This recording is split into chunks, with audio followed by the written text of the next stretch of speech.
Halo semuanya, perkenalkan, nama saya Randy Julian Panjaitan dengan rekan saya. Kesempatan kali ini akan membawakan sebuah topik yang menarik, yaitu perdagangan manusia. Next, sebelum saya part ini kita akan membahas tentang pengertian perdagangan manusia. Perdagangan manusia adalah tindakan perjualbelikan atau memanfaatkan manusia untuk tujuan eksploitasi. Biasanya dipaksa untuk melakukan kerja paksa, dieksploitasi organ tubuh, atau bahkan dijual, termasuk dalam kasus perdagangan anak.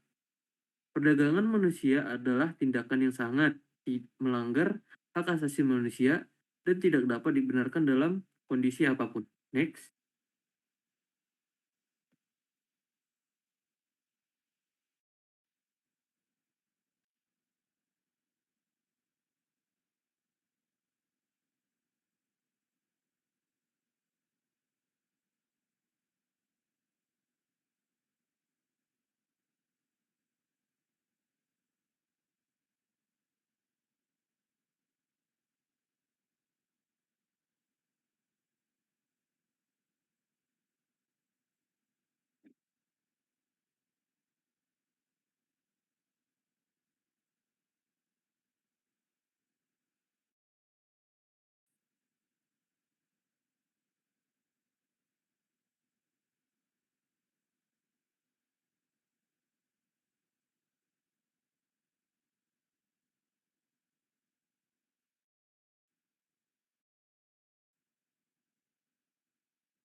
Oke, sekarang kita akan melihat data kasus penculikan anak yang terdaftar di Indonesia.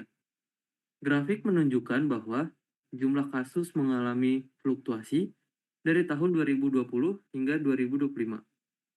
Pada tahun 2023 menjadi angka tertinggi, yaitu dengan 43 kasus yang terdaftar, dan meskipun tahun 2024 dan 2025 menurun, namun angka ini tetap menunjukkan bahwa penculikan anak masih menjadi masalah serius yang harus mendapat perhatian dari semua pihak, baik itu kalangan pemerintah maupun masyarakat.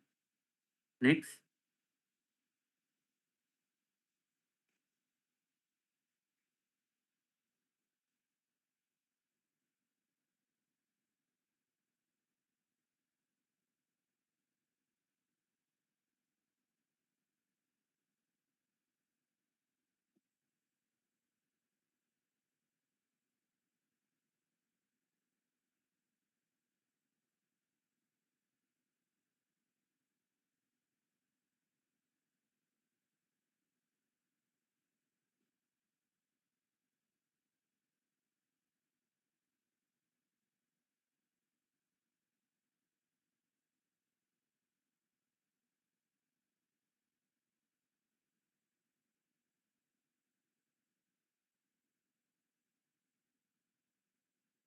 Oke, pada slide ini akan menjelaskan kronologi awal penculikan Bilqis.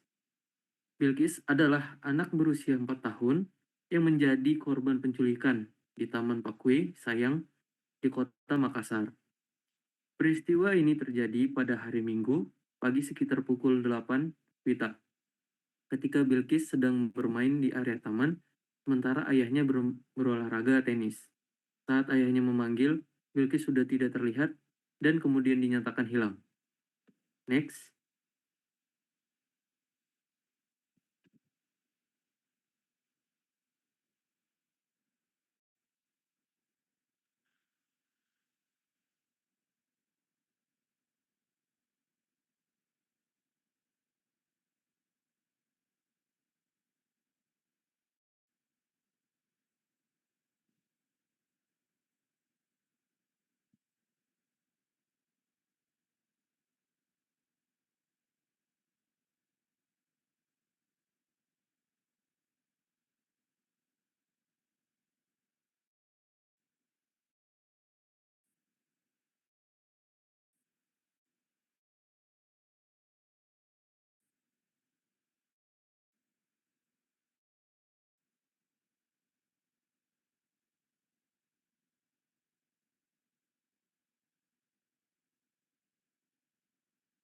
Selanjutnya, saya akan membahas tentang tersangka kedua.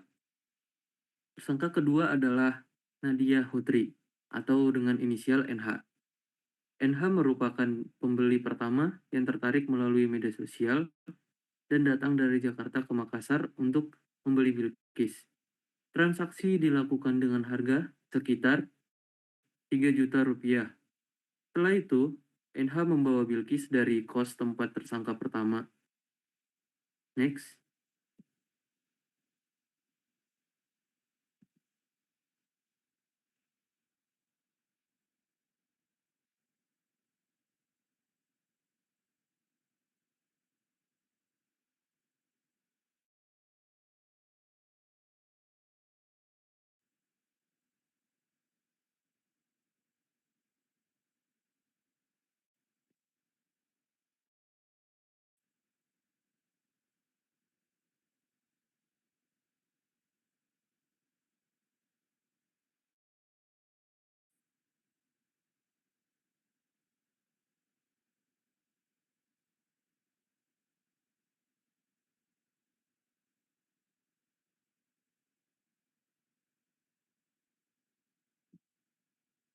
Oke, selanjutnya kita akan membahas kondisi terkini dengan usaha keras dari kepolisian dan juga dengan dukungan Bilqis akhirnya berhasil ditemukan dan dibawa pulang dalam keadaan sehat oleh keluarganya.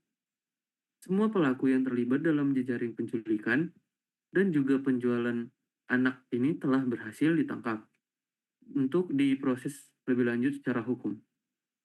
Peristiwa ini sekaligus menunjukkan bahwa kolaborasi aparat dan juga kontribusi dari setiap masyarakat yang membantu sangat penting untuk menyelamatkan korban. Next.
Oke, sekarang kita akan membahas saran perbaikan oleh pemerintah. Di sini ada beberapa poin yang akan kita bahas. Yang pertama ada menyusun dan memperketat regulasi serta pengawasan terhadap kegiatan adopsi, perlindungan anak, dan data kependudukan agar tidak disalahgunakan. Yang kedua ada memperkuat penegakan hukum dengan memberikan hukuman berat kepada pelaku kejahatan perdagangan manusia. Dan yang terakhir ada melakukan edukasi publik secara rutin melalui media sosial dan sekolah mengenai bahaya serta cara mencegah penculikan dan perdagangan anak supaya kejadian ini tidak terulang lagi. Next.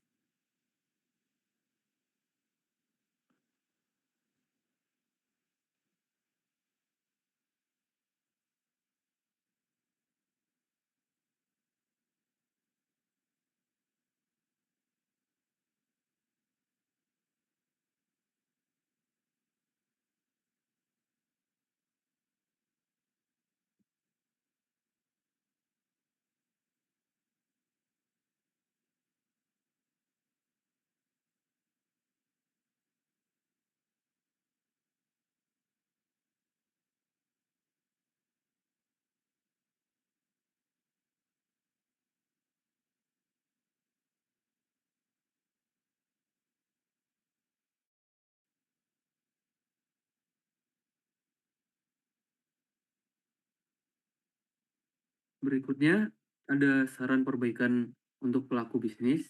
Yang pertama, tidak terlibat dalam aktivitas ilegal yang mengejar keuntungan melalui eksploitasi manusia, serta turut melaporkan jika mengetahui praktik mencurigakan, supaya membantu juga pemerintah untuk mengurangi kejadian ini terulang lagi. Kemudian yang kedua ada mendukung kampanye CSR untuk perlindungan anak dan program pencegahan perdagangan manusia. Dan yang ketiga ada memastikan seluruh mitra kerja beroperasi tanpa keterlibatan dalam tindakan ilegal, serta mematuhi peraturan dan perundang-undangan yang berlaku, supaya setiap tindakan yang diambil sesuai dengan undang-undang dan tidak mengenai pasal yang sudah ditetapkan. Next.